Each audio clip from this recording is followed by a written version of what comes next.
Hello everyone, and welcome back to the Revit Mind. We're continuing our series on building parametric families in Revit. I'm Ibrahim, the creator of this channel. Today, we will create a decorative piece that adds elegance to interior rooms, wooden wainscoting. It comes in many shapes and details. Once you learn this method, you can create any style you want. These are the reference images we'll use to guide the design. And this is the final result you will reach by the end of the tutorial. In this video, you will also see how to place this parametric family on walls inside a project. We will build the family from 4 parts. First, we will make the right edge piece. Then, we will make the left edge piece. Next, we will create the middle modules, the repeating panels, as their own family. Finally, we will make a line-based family to assemble the 3 parts and place the wainscoting quickly along any wall. Now, let's start by creating the right piece of the wainscoting. As usual, we'll change the project units to meters. First, we'll place a set of reference lines to help us build the shape.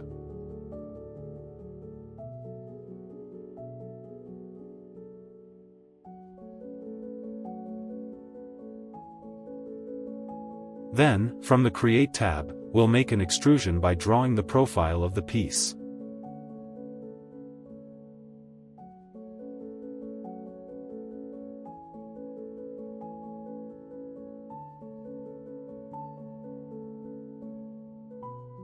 Next, we'll go to the front elevation view and set the height to 1 meter.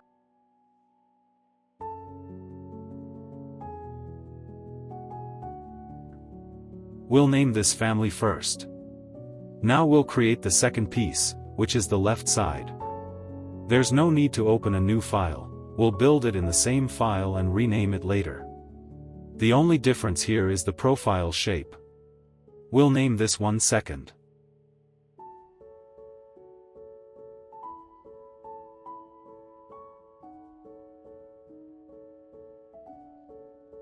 Next, we'll open a line-based family, and load both the first and second pieces into it. We'll place them in their correct positions on the line.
After that, we'll create the middle section.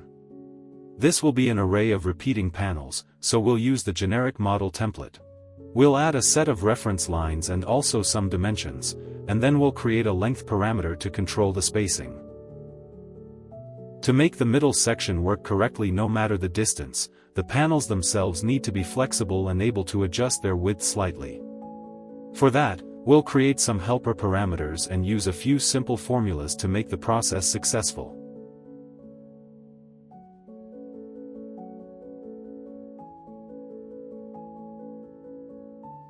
We'll go back to the first piece and add a length parameter.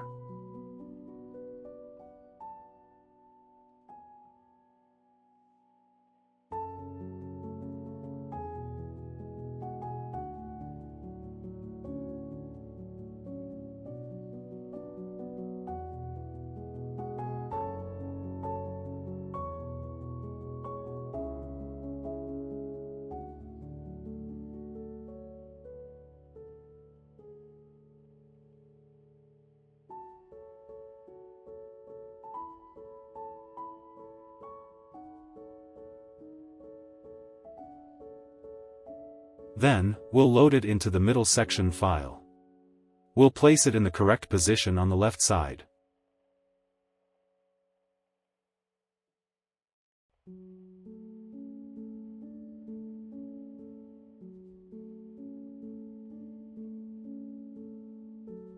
Now, we'll create an array and start adding the formulas.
Finally, we'll load the middle section into the main family file, where we assemble all three parts, and position it in place.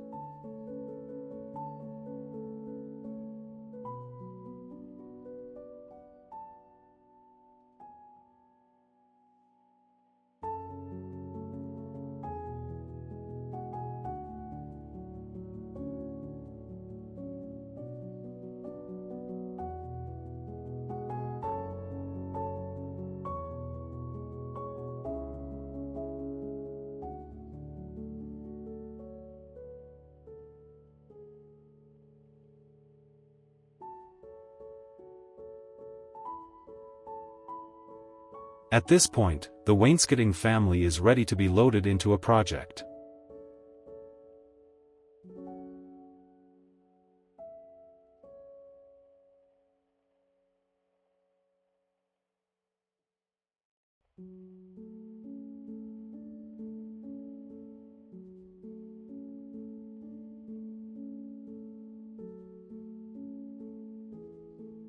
To make it look like the reference image, we can also add a top and bottom cornice.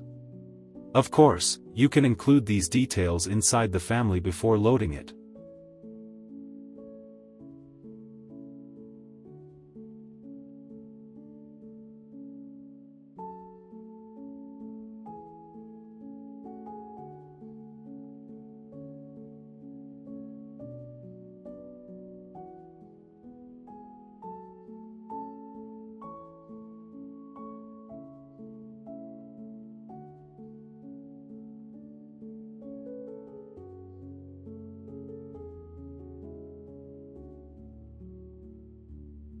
Now, we'll just select the first corner and the last corner of the wall to place the family.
That's everything for this tutorial. I hope you enjoyed the video, and see you in the next one.